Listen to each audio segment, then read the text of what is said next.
Hello everyone, नमस्ते। आज मैं आपके साथ अपने डीप थॉट्स शेयर करने वाली हूँ। जैसे बाबा साहब, राम, कृष्ण, हम देखते हैं अपने चारों ओर, इन सभी के नामों पर जो लोगों में मतभेद हैं, इससे पता चलता है कि लोगों की समझ कितनी है। क्योंकि बाबा साहब, राम, श्री कृष्ण सभी सबसे पहले एक व्यक्ति थे। वे व्यक्ति थे। कृष्ण भी एक व्यक्ति थे, राम भी एक व्यक्ति थे, बाबा साहब भी एक व्यक्ति थे। परंतु सभी के अंदर एक आत्मा थी जो सभी के अंदर होती ही है। एक आत्मा, एक चेतना जो आपके भी अंदर है, मेरे भी अंदर है। जो आत्मा है, ये चेतना, ये भगवान का अंश है जो हम सब के अंदर मौजूद है। ये ब्रह्मांडीय शक्ति, जिसको हम आत्मा कहते हैं, ये भगवान का अंश है। ब्रह्मांडीय शक्ति कॉस्मिक एनर्जी है, उसी का अंश हमारे सभी के अंदर मौजूद है। जो यूनिवर्स में जो ब्रह्मांडीय कॉस्मिक ऊर्जा होती है, ब्रह्मांडीय ऊर्जाएं, मैं उन्हीं को भगवान कहती हूँ, उन्हीं को मैं भगवान मानती हूँ। और जो हमने ही कुछ विशेष दिव्य आत्माओं को अपने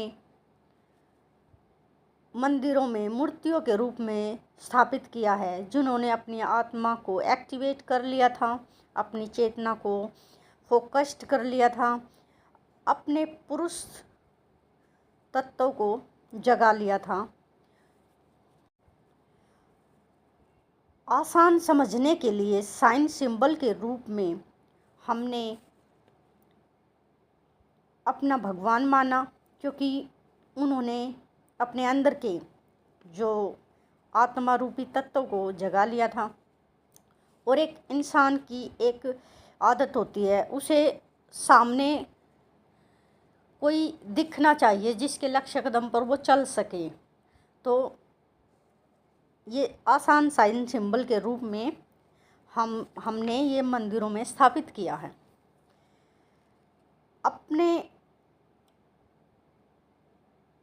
उस छोटे अंश को, यानी अपनी आत्मा से कनेक्ट हो गए थे, वे उस पावर का बेनिफिट लिया और अपनी लाइफ का बेस्ट क्रिएशन किया। क्रिएशन के माध्यम से अपनी लाइफ को यूजफुल बनाया और ऐतिहासिक अपने जीवन को बनाया, और आज मंदिरों में भगवान बन गए हैं। जो लोगों में मतभेद होते हैं, वे अज्ञानतावश हैं, वे लड़ते झगड़ते हैं अज्ञानतावश। इन लोगों को ये मालूम नहीं है कि राम भी एक इंसान है, कृष्ण भी एक इंसान। इन सभी के अंदर जो एक आत्मा, एक चेतना, जो एक अंश है ना, एक तत्व था, वो भगवान का अंश था। उस अंश में सारी पावर, उसी आत्मा में सारी पावर छुपी हुई होती है। हर व्यक्ति के अंदर ब्रह्मांड की सारी पावर्स आत्मा में स्थित हैं। जो अपने अंदर यात्रा करता है, वह उन्हें खोज लेता है, और जो भी अपने अंदर की शक्तियों को खोज लेता है, वो बिग क्रिएशन करता है। अमेजिंग क्रिएशन उसके द्वारा हो जाता है। फिर कौन कहता है बाबा साहब अम्बेडकर में भगवत गीता का ज्ञान नहीं था, ब्रह्मांडीय ज्ञान नहीं था? क्या वो प्रकृति के नियम नहीं जानते थे? यूनिवर्स की पावर क्या है, क्या वे नहीं जानते थे? प्रकृति के नियम क्या है, क्या वे नहीं जानते थे? अगर उनको ये सब नहीं मालूम होता, तो क्या इतना अमेजिंग क्रिएशन वो कर पाते। बाबा साहब अम्बेडकर को यूनिवर्स का, ब्रह्मांडीय कॉस्मिक एनर्जी का, प्रकृति का और भगवत गीता का ज्ञान बिल्कुल था। मैं बताती हूँ, बाबा साहब हर चीज़ का ज्ञान रखते थे। यूनिवर्स की पावर, एनर्जी, सब ज्ञान था उनको। बाबा साहब को भगवत गीता का भी ज्ञान था।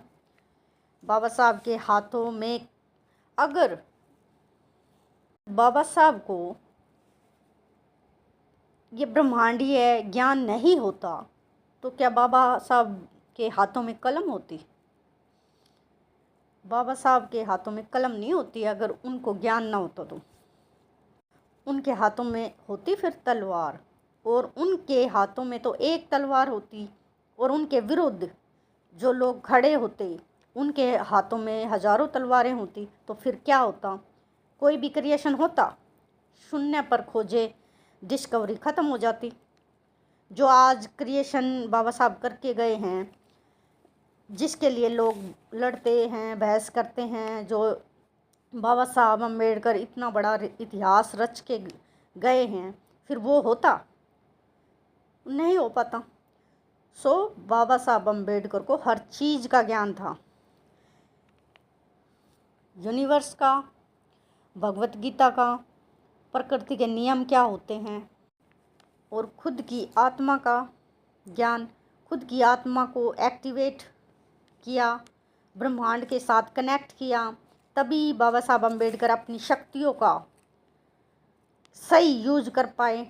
कब और कहाँ, क्यों, कितना एक्शन लेना है, कब शांत रहना है, कब बोलना है, कहाँ से चले जाना है, कहाँ बैठना है, कहाँ धैर्य करना है, कहाँ चुप रहना है, कहाँ फोकस रखना है, कहाँ पे एक्शन लेना है। उनको इन सभी शक्तियों का एहसास था, उनको ज्ञान था, तभी तो वो अपनी एनर्जी का, अपनी पावर का बेहतर यूज कर पाए। तभी तो कर पाए जब उनके अंदर उनका भगवान तत्व जाग गया था, यानी आत्मा एक्टिवेट हो गई थी और ब्रह्मांड रूपी भगवान से जुड़ गई थी, तभी ये सब पॉसिबल हो पाया। ब्रह्मांडीय कॉस्मिक ऊर्जा में ना कृष्ण को अलग और ना ही बाबा साहब को, दोनों को एक जैसा योद्धा मैं मानती हूँ। जो जैसा अपनी नियति में, डेस्टिनी में लाता है, वैसा ही कर्म, क्रिएशन करके उसे जाना ही पड़ता है। हमारे कर्मों के अनुसार हमें जैसे कार्य क्षेत्र मिलते हैं, उन के हिसाब से वो अच्छा अपना क्रिएशन करके गए हैं। वैसे ही हम सभी मनुष्यों को मिलता है। आत्मा कुछ पास्ट लाइफ बैगेज लेकर आती है, उन्हीं के अनुसार कार्य मिलते हैं और हमें अपने अंदर कनेक्ट होकर वे कार्य करने होते हैं।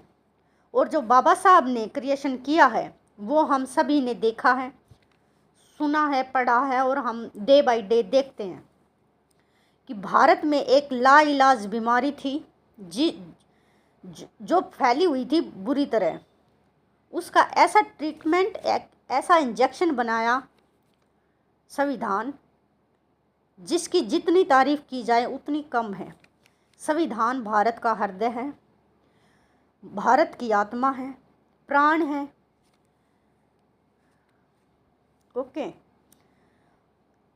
कृष्ण, राम, बाबा साहब, इन सभी को अपने अपने कार्य मिले और वो अपना क्रिएशन करके गए। इन सभी को भागों में मत बांटो, जिसका जो काम था वो करके चले गए। और वे सभी इंसान थे, उनके अंदर जो आत्मा थी वो भगवान का अंश थी। और जो भगवान कौन है? जो ब्रह्मांडीय कॉस्मिक एनर्जी है वही भगवान है। उसी एनर्जी में भगवान की इंटेलिजेंस एग्जिस्ट करती है, जो नियम से फ्लो होती है। जो जैसा फोकस करता है उसे वैसा ही रिजल्ट मिलता है। यही भगवान का न्याय है, न्याय व्यवस्था है। खुद से इन बातों को ज़्यादा समझ सकते हो। हम सब के अंदर एक आत्मा है, उसको यूनिवर्स से जोड़ें, कनेक्ट करें बाय मेडिटेशन। खुद से खुद तक की यात्रा, सेल्फ डिस्कवरी। हम सब के कुछ बिलीफ होते हैं। खुद के साथ समय बिताएं, खुद से जुड़ें।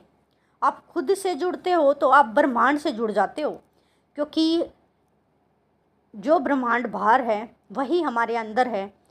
यानी ब्रह्मांड में हम हैं और हम में ब्रह्मांड है। तो कहीं नहीं जाना, अपने अंदर अपने आप को एग्जामिन करना है, अपने आप को एब्जर्व करना है, अपने आत्मा को डिस्कवर करना होता है। तभी बिग क्रिएशन बाहर आता है निकल के। और जो क्रिएशन होता है ना, जो हमारे द्वारा होगा, वो हमारे अंदर से आएगा, वो कहीं बाहर नहीं मिलता, वो हमारे अंदर ही होता है। तो लर्निंग कहाँ से लेनी होगी? अपने अंदर से, अपने अंदर की डिस्कवरी करनी होती है, तभी ये बिग क्रिएशन बाहर आता है निकल के। और जो बाबा साहब और ये जो कृष्ण और इनके ऊपर जो ये बहस करते हैं ना लोग, मुझे इस चीज़ का काफ़ी समय पहले से आभास हो चुका था कि ये लोग गलत डायरेक्शन में जा रहे हैं। लोगों को पता ही नहीं कि ये लड़ क्यों रहे हैं, ये बहस क्यों कर रहे हैं, मतलब कि समझ में नहीं आता। बाबा साहब अम्बेडकर बिना यूनिवर्स, बिना ब्रह्मांडीय ऊर्जा शक्ति के इतना बड़ा क्रिएशन कैसे कर सकते थे? भगवान मीन्स कोई राम नहीं, कोई कृष्ण नहीं। ठीक है, हम उनके साइन सिंबल से चीज़ों को समझने के लिए यूज करते हैं, ताकि लोगों को एक विचार, एक विचार दिया जाए कि भाई ऐसे चलो, कि खुद के अंदर तो कोई जाता नहीं है। खुद उन्हें लगता कि मेरे अंदर क्या हो सकता है, तो वो उनको एक बाहर एक दृश्य चाहिए। तो वो हमने दृश्य दे दिए हैं हम लोगों को, तो उसको देख के आगे चलो भाई। ठीक है, जैसे शिव की एनर्जी है, कृष्ण एनर्जी है, दुर्गा एनर्जी है। आप समझो, जैसे हम लोगों ने इतने दिनों से हम पूजा पाठ करते हैं, चैंटिंग करते हैं, हम भगवानों को इस प्रकार से पूरी दुनिया कैसे हम याद करते हैं, तो एक ऊर्जा कंपन पैदा होता है ब्रह्मांड में। जितना जो जिसको याद करता है ना, जो चैंटिंग करते हैं हम, तो एक कंपन पैदा होता है, वाइब्रेशन बनती है ब्रह्मांड में, और वो एग्जिस्ट करती है। जब जब हम उनको पुकारते हैं, प्रार्थना करते हैं, तो वो एक्टिवेट हो जाती हैं। ठीक है, क्यों? क्योंकि उनको हमने इतनी बार वाइब्रेशन से, अपने उच्च कंपन से उनको एनर्जी दी है, तो वो एक्टिवेट हो जाती है। ठीक है, तो इसलिए सब की एनर्जी ब्रह्मांड में एग्जिस्ट करती है। जिसका नाम जितनी बार इस ब्रह्मांड में लिया जाता है, उतनी ही एनर्जी उस बंदे की, उतनी ही एनर्जी बढ़ जाती है। चाहे वो बंदा मौजूद हो धरती पे, चाहे ना हो, लेकिन उसका जो क्रिएशन था और उसका जो नाम था, उसकी एनर्जी अभी भी, अगर लोगों की बहुत बड़ी संख्या अभी भी उस बंदे का नाम पुकारती है, उस बंदे के लक्ष्य कदम पर चलती है, तो अभी भले ही वो बंदा, वो इंसान, वो क्रिएटर अभी धरती पे ना है, लेकिन फिर भी उसकी एनर्जी और रेंज होगी, बढ़ेगी ब्रह्मांड में, उसकी एनर्जी और बढ़ जाएगी। वैसे ही हमारे भगवानों की एनर्जी जैसे कि ऐसे बढ़ती है। तो भगवानों की एनर्जी मतलब कि पॉजिटिव एनर्जी, मैं सकारात्मक एनर्जी मानती हूँ इनको। ठीक है, हमारे ही बिलीफ होते हैं। एक सकारात्मक प्रोस्पेक्टिव होता है हमारा, एक नेगेटिव प्रोस्पेक्टिव होता है। सकारात्मक को हम भगवान समझ सकते हैं, नेगेटिव को हम डेविल समझ सकते हैं। तो मतलब कि समझने के लिए बात हमारे ही जीवन की है, लेकिन उसको हज़ारों तरीके से हम बोलते हैं, तो इंसान कंफ्यूज हो गया है। भ्रमित हो गया है कि वो सोचता है कि दुनिया में तो बहुत सारे मैटर हैं बात करने के लिए। मैटर हमारे जीवन का ही है, हमारे जीवन जन्म से और एंड तक, डेस्टिनी तक, बस उसी की ग्रोथ, उसी के डाउन अप डाउन की कहानी है ये। लेकिन हजारों लाखों प्रकार से बोली गई है, इसीलिए इंसान भ्रमित हो गया है। जैसे आप समझो कि आप भी तो एक एनर्जी हो, आपके अंदर भी तो सोल है, एक चेतना है, एक फोकस करने वाली एक पावर है।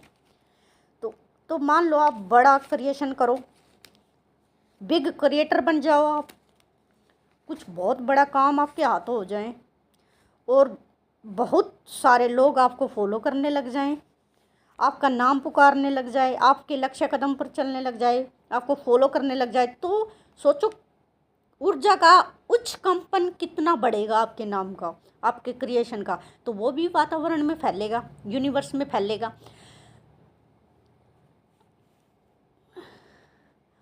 आपकी वाइब्रेशन इंक्रीज होगी, आपकी वाइब्रेशन और ज़्यादा ब्रह्मांड में फैल जाएगी, और वो एग्जिस्ट करती है, वो कभी ख़त्म नहीं होती।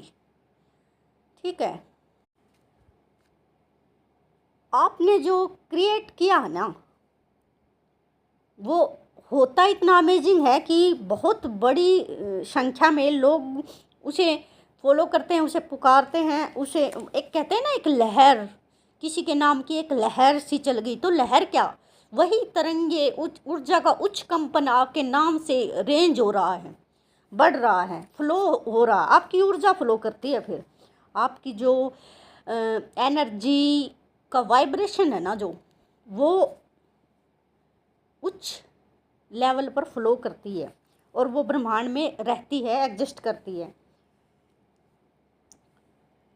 आपकी एनर्जी पूरे वातावरण में, पूरी प्रकृति में, यूनिवर्स में एग्जिस्ट करती है। आपकी एनर्जी वाइब्रेट होती है, आपकी पहचान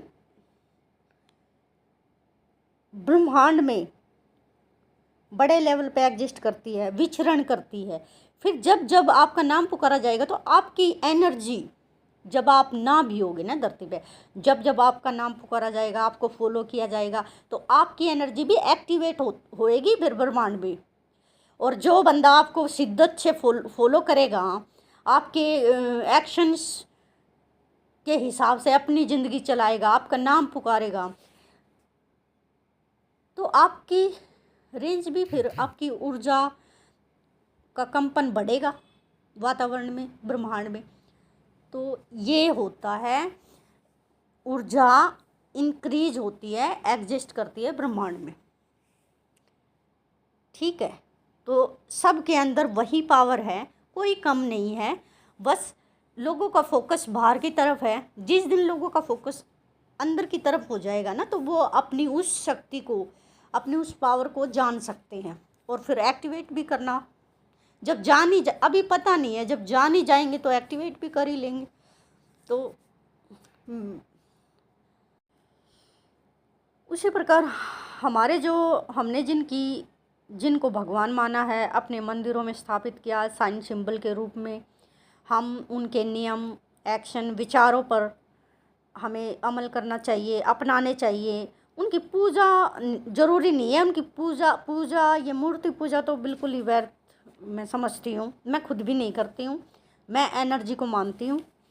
जैसे कि समझाने के लिए बोला जाए तो, जैसे कि शिव ने ध्यान, मेडिटेशन से अपनी एनर्जी को रेंज किया, वैसे ही जैसे बाबा साहब अम्बेडकर ने अपने कर्म से अपनी एनर्जी को, अपने क्रिएशन को कैसे एग्जिस्ट करवाया। ठीक है, तो हम उनको फॉलो करेंगे ना, सभी अपनी आत्मा के साथ मिलकर बिग क्रिएटर बन सकते हैं। आई होप कुछ एक पॉइंट आप पकड़ पाए होंगे, जो बिग क्रिएटर हुए हैं ना, जो लोग, जब उनके लक्ष्य कदम पर बड़े लेवल पर लोग चलते हैं, नियमों से चलते हैं, जैसे बाबा साहब अम्बेडकर, कृष्ण, शिव, तब लोग है ना उनकी एनर्जी से कनेक्ट होते हैं।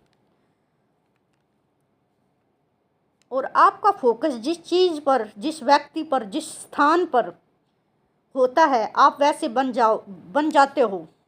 यही लॉ ऑफ अट्रैक्शन है और यही ब्रह्मांड का नियम है, यही प्रकृति का नियम है। भगवत गीता एंड संविधान दोनों ही ग्रंथ प्रेजेंट टाइम में हर मानव की ज़रूरत है। भगवत गीता मानसिक विकास करती है और संविधान सामाजिक विकास करता है। इसलिए मेरे हिसाब से दोनों ही ग्रंथ बहुत ही महत्वपूर्ण हैं हर इंसान के लिए।